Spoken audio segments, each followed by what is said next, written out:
வணக்கம். வாங்க, இன்னைக்கு நாம ஒரு அருமையான கதை கேட்க போறோம். இது அடர்ந்த காட்டுக்கு நடுவுல ஓடுற ஒரு நதிக்கரையில வாழ்ந்த 3 நண்பர்களோட கதை. இது வெறும் கதை இல்ல. புத்திசாலித்தனம், துரோகம், அப்புறம் உண்மையான ஞானம்னா என்னன்னு நமக்கு சொல்லிக் கொடுக்க போகுது. ஆமா, நீங்க நினைக்கிற மாதிரி இது வெறும் மிருகங்களோட கதை மட்டும் இல்ல.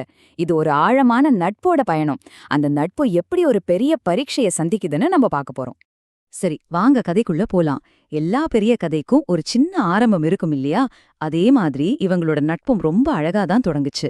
எப்படி இந்த 3 பேரும் ஒன்னு சேர்ந்தாங்கன்னு முதல்ல பார்க்கலாம். நம்ம கதையோட ஹீரோஸ் இவங்க தான். முதல்ல மாமரத்துல உட்கார்ந்துட்டு இருக்கிற அந்த புத்திசாலி குரங்கு, பேரு கூரிக். அடுத்து தண்ணிக்குள்ள இருக்கிற பலசாலி கொடுவன் முதல. கடைசியா ரொம்ப அமைதியா ஞானமா அங்க தண்ணி குடிக்க வர்ற பாரதன் யானை.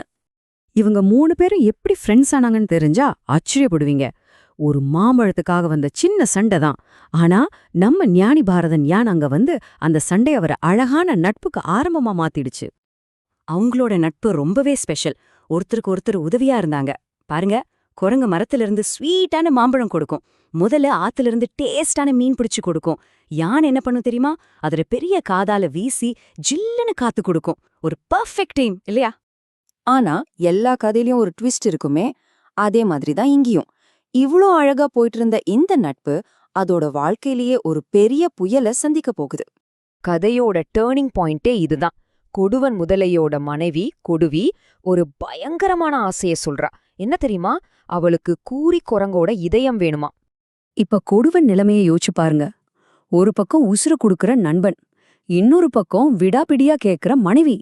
நட்ப காப்பாத்துறதா இல்ல குடும்பத்துக்காக நட்ப பலி கொடுக்கறதா?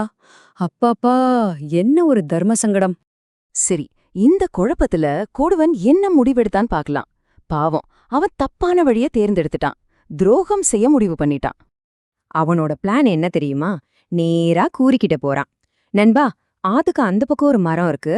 அங்க இருக்கிற மாம்பழம்லாம் 10 மடங்கு டேஸ்டா இருக்கும்னு ஒரு பொய்ய சொல்றான். பாவம் கூரிக் இத நம்பிடுது. துரோகத்தோட உச்சகட்டம் இதுதான். கவலைப்படாத, என் முதுகுல ஏறிக்கோ, நான் கூட்டிட்டு போறேன்னு குடுவன் சொல்றான். ஆனா அவன் நீட்டுனது நட்போட கரம் இல்ல, அது ஒரு பொறி. இப்போ நாம கதையோட கிளைமேக்ஸ்க்கு வந்துட்டோம். கொஞ்ச நேரத்துக்கு முன்னாடி வரைக்கும் ஜாலியா போன பயணம் இப்போ ஒரு உயிர் போராட்டமா மாறப்போகுது. சரியா ஆத்தோட நடுவுல எங்கேயும் தப்பிக்க முடியாத இடத்துல கொடுவன் மெதுவா தண்ணிக்குள்ள மூழ்க ஆரம்பிக்கிறான். அப்பதான் தன்னோட கொடூரமான உண்மைய சொல்றான். உன்னோட இதயம் என் மனைவிக்கு வேணும்னு. ஆனா நம்ம கூடி சாதாரண ஆள் இல்ல. அது பயப்படல, சட்டன யோசிக்குது. முதல்ல பதட்டப்படாம சிரிக்குது. அப்புறம், ஐயோ நண்பா, என் இதயத்தை நான் மரத்துல தானே வச்சுட்டு வந்தேன்னு ஒரு சூப்பரான பொய்ய அள்ளி விடுது. அந்த முதலையை எப்படியாவது நம்ப வைக்கணும்னு போராடுது. முதல்ல அந்த பொய்ய நம்பி அதை திரும்பவும் கரைக்கு கொண்டு வந்து விட்டுருது. கரைக்கு வந்ததும் ஒரே தாவுல மரத்துக்கு மேல ஏறிடுது கூரி.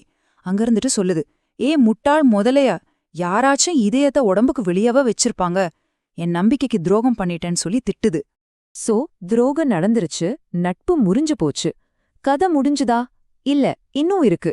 இப்போ இந்த உடந்த போன நட்ப சரி செய்ய முடியுமா? வாங்க பார்க்கலாம். துரோக செஞ்ச கொடுவனுக்கு என்னாச்சு தெரியுமா? அவ மனைவியே கோவத்துல அவனை துரத்தி விட்டுட்டா. இப்போ அவனுக்கு நண்பனும் இல்ல, வீடும் இல்ல. ரொம்ப அவமானப்பட்டு கடைசியா நம்ம யானை நண்பன் பாரதன் கிட்ட உதவி கேட்டு போறான்.